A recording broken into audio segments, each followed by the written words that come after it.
Hi there, my name's Dylan. Basically, Star Wars Fever is here. The new movie's almost out, and so to kind of celebrate that, I wanted to do kind of a quick video. Really, this video is designed for newbies to board games, really, or you're just a really big Star Wars fan, you like some sort of new experience to get even more into Star Wars. And this is all going to be basically on board games. So these are the top Star Wars board games out there at the moment. And so I'm just going to kind of go in, talk about the game real quick, give some pros and cons, and basically give you kind of a nice list of them. Basically, right now, there's really only one company you really need to pay that much attention to if you're really into board games and Star Wars, and that is Fantasy Flight Games. For a while now, Fantasy Flight has been pumping out several Star Wars games, so they have almost all the ones I'm going to be naming. There are a few exceptions to that, but most of them are either a little hard to find or they're okay games, but they're not exactly as top quality as Fantasy Flight games typically are. The first game I want to mention is the X-Wings miniature game. It is a great miniature game that basically replicates any sort of dogfighting you would see in, say, any Star Wars media. So Battlefield or, any of the movies. You can kind of replicate it. Sort of this small scale. This is ship to ship typically. But it does scale and have a larger mode where you can have big, large, semi-epic ships out on the board and have tons of small ships. So you can replicate at least a smaller scale Battle of Endor, but there's another Star Wars game where you could do even better than that, but I'll get to that one. There's a lot of pros to this game. One being that it's a relatively simple game, at least when you start out. The rules are pretty straightforward. They're not overly complex. I think just about anybody can at least understand it, especially if you introduce a lot of the more advanced rules kind of gradually. You start out just fighting ship to ship. Don't worry about doing upgrades. And then maybe you add the upgrades. Then you add sort of obstacles. You add sort of the rules as you go, and soon you'll be able to master and understand each one as you go. Now, sort of the bad thing is that if you start to get into X-Wing and then collect other ships, a lot of those new ships come with even more rules. So the game can be kind of bloated with a lot of rules when you have a lot of ships, a lot of upgrade cards. You have to know how those all kind of work. And then not to mention that a lot of these cards have been fixed over time. So there's a big errata page online which has all sorts of updates to the cards and things like that. Now most of them are just kind of language change, I feel like, and it shouldn't be too hard to tell what they were trying to go with the original card, but in some cases the errata card is pretty much necessary. The big con with X-Wing miniature game, of course, is that it is a miniatures game. You're going to be buying lots of miniatures if you get into this game, especially if you want to be competitive. X-Wing miniatures aren't the most expensive miniatures out there, but still, if you're trying to field a squad of a certain ship and things like that, it's going to add up over time. The best part about X-Wing really is that all the miniatures are pre-painted, and they look pretty darn good. There's a lot of people out there who do customize them and paint them over and things like that, but really, if you're not into painting, this is probably one of the greatest miniatures games to ever go with because you don't even have to worry about it. It looks pretty darn good straight out of the box. Second game on my list is going to be one of my personal faves, and that is Star Wars Imperial Assault. Imperial Assault is basically sort of a tactical miniatures dungeon crawling board game. I like to describe it kind of as Star Wars D&D light, but really sort of cut out all the story elements and you just have basically combat. Imperial Assault is mostly combat. There's very little sort of role-playing involved, but it does feel sort of similar to D&D, is that characters do level up, they gain new abilities, new skills, and new equipment. The game is typically 2 to 5 players. Of course, one player has to be the Imperial player, and that goes against the Rebels, and everybody else controls one Rebel hero each. Now, of course, the app has just been released not too long ago here, and the cool thing about that is instead of needing that Imperial player, you can have the computer basically do what that Imperial player used to do, and the game becomes fully cooperative.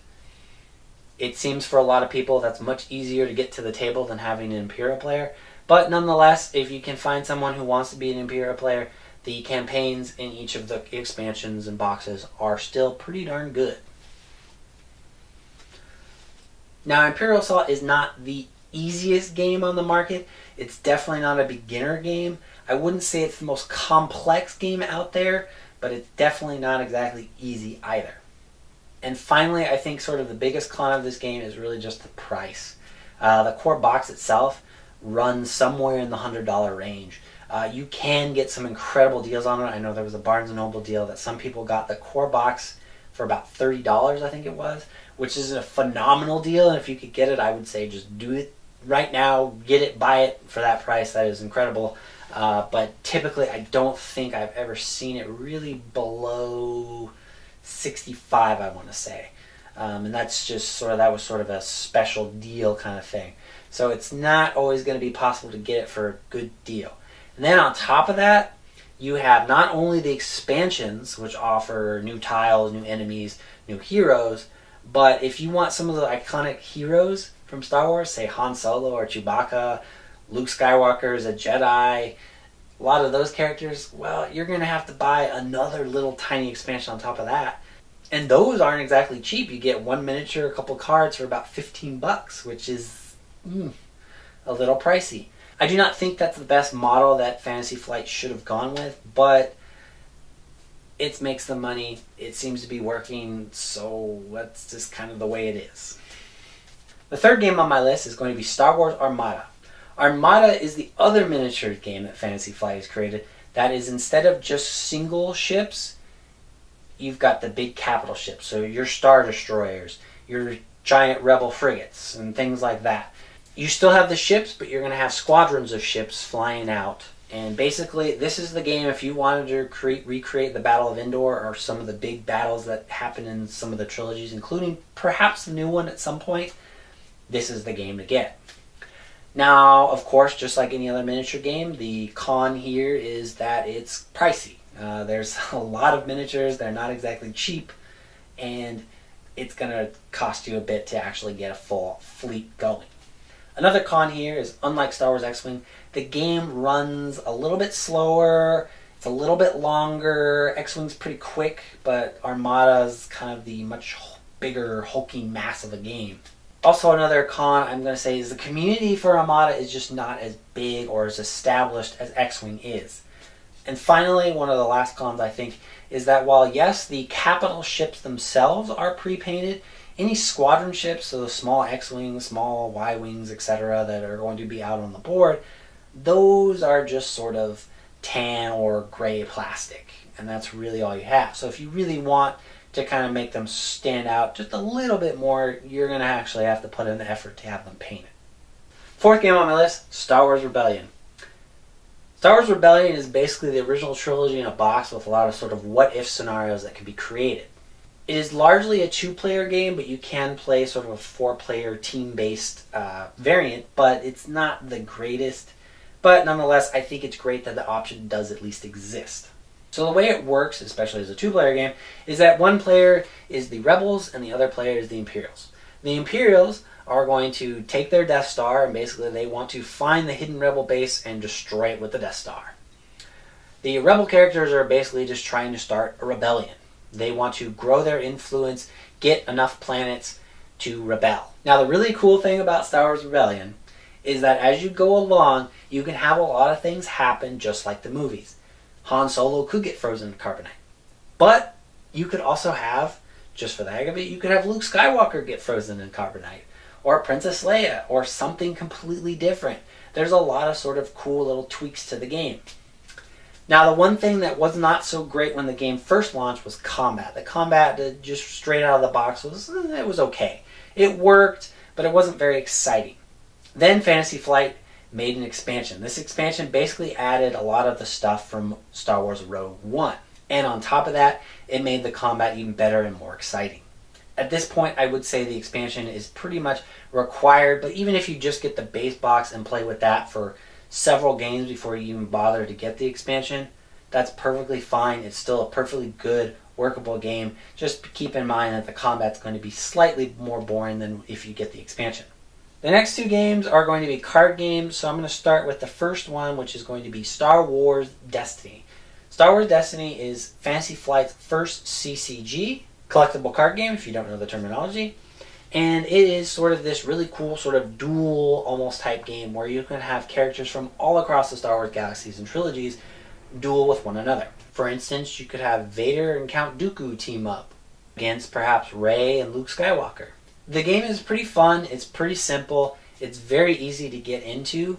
Now, of course, the big con here is that it's a collectible card game, which means if you really want to get cards and actually be competitive, it is going to cost you money. Basically, the random nature of the booster packs, you don't know what you're going to get, so you're going to have to buy lots and lots and lots of packs to actually get some of those rare cards. The next one is Star Wars the Card Game, which is Fantasy Flight's living card game. Very similar to a CCG in some ways, but instead of randomized booster packs, the booster pack you buy, you know exactly what cards are in there. So you can buy booster packs depending on which cards you actually want rather than just sort of a blind buy. Star Wars the Card Game is probably one of the easiest living card games to get into, at least in terms of the deck building possibilities, because instead of normally you choose one card from this set and one card from that set, and sort of you customize using your whole thing, in Star Wars the Card Game you build using mission set. There are sets of, I think, about 6, 7 cards, something like that per set, and then you take about 5 or 6 of those, combine them together, and you have your full deck. So building a deck is a lot easier than most card games out there. Probably the biggest con here, really, besides price, because it is a card game games still cost a lot because you have lots of booster packs out there and all that stuff, is that there is some sort of grumblings that this game is not going to last for all that long because the community out there isn't that huge. I still think there's some life in this game, but we'll have to see. I don't follow it that closely, so I don't really know how much longer it will actually be out there. But in a way, that could actually be a good thing, especially if you want to play casually and not competitively, in that a lot of the booster packs will probably start to go on sale if they decide to drop the line. One more card game from Fantasy Flight, and that is going to be Star Wars Empire vs. Rebellion. I don't know a whole lot about this because I've never actually played it, but it does look basically like sort of a single box version of Star Wars the Card Game. So instead of having all those customizable options, you can basically just buy Empire vs. Rebellion. You get basically the same gameplay as far as I know, and there's really no changes, different art on the cards, and it's much simpler because you don't have to worry about buying any other cards. I wouldn't say it was an amazing game. It didn't quite exactly splash the market. But if you're sort of looking to get into a Star Wars game, this might be a pretty easy one to at least start with because you don't really have to go beyond that. And you can just play quite a few games with just that straight box right away. I will make one more mention here of a Star Wars game from Fantasy Flight, and that is their Star Wars role-playing game. There are several starter sets. Basically, some have Jedi, some focus on the Rebellion, some focus on like bounty hunting, etc., etc. I don't know that much about it, but I've heard the system is pretty darn good. It has custom dice that it uses, which means you kind of have to buy one of those starter sets. Basically, the real con here is, of course, price. There is, as far as I know, no digital version of any of the rule books. So you actually have to get the physical rule book, which I think in this day and age is slightly outdated. It'd be nice to have the starter set and then you could just get sort of a digital copy of the rule book, since digital rule books kind of seem to be kind of the way to go, at least for RPGs these days. But maybe that's just me. Now that was all of Fantasy Flight's Star Wars games to date. There is one more coming from them, and that is Star Wars Legion. This is going to be a miniatures game that revolves around troop-to-troop combat. So you're going to have soldiers straight on the ground, ATSTs, snow speeders, etc. It looks really cool. I think the rule set looks pretty simple. It looks like it'll be fun. I'm not the best judge for that, so I can't really comment beyond that, but I'm excited for it. It does look like the big con here is, of course, the miniatures do not come pre-painted. So if you really want it to look really good, you're going to have to paint it. And then also terrain. If you really want to make the game sort of pop besides just sort of simple 2D thing, you can have 3D height and sort of things. That's all in the rules. So it looks really cool. I like it. I'm excited for it, but I can't really comment beyond that. So it's just going to be an honorable mention. It could be a really great game, but it also could flop for all I know. We will have to see. I think it comes out January, maybe February, possibly March, the latest, but it should be pretty soon here, just after Christmas, but we'll see.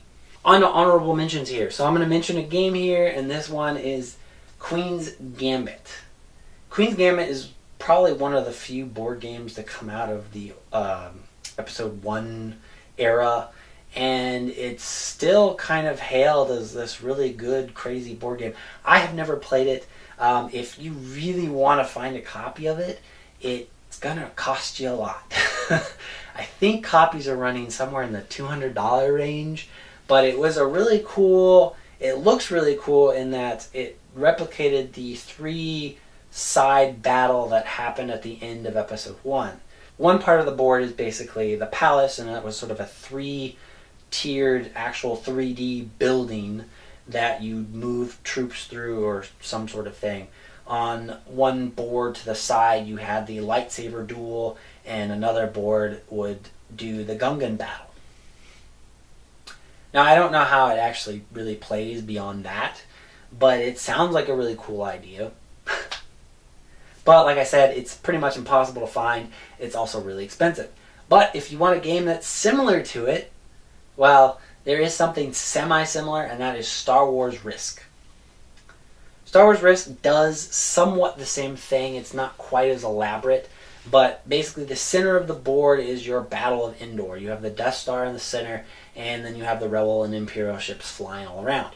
As far as I know, the combat is still your basic Risk dice rolling, so it's not exactly the most exciting game, but it is there. On the right side of the board, you have the lightsaber duel between Luke and Darth Vader. And on the left, you have the ground battle of Endor. Winning or losing one of the sides will affect the players for the center battle. And then basically that'll determine the winner or loser overall. Now there's one more honorable mention, and that's going to be Loop and Chewie. I don't have any kids, so I'm not going to actually go out and buy this game right now. I know my inner child is screaming that I should, but I know as soon as I get it, I'd probably play it about twice, and then it would just sit there forever because it wouldn't engage me beyond, oh, it's Chewie going around in a Millennium Falcon. It looks so fun. But if you have kids and you want to get them interested into Star Wars and you want to play with them, this is probably a fantastic game. I would say go out and buy it. I would totally buy it if I had kids. I hope you enjoyed this list. That's it from me.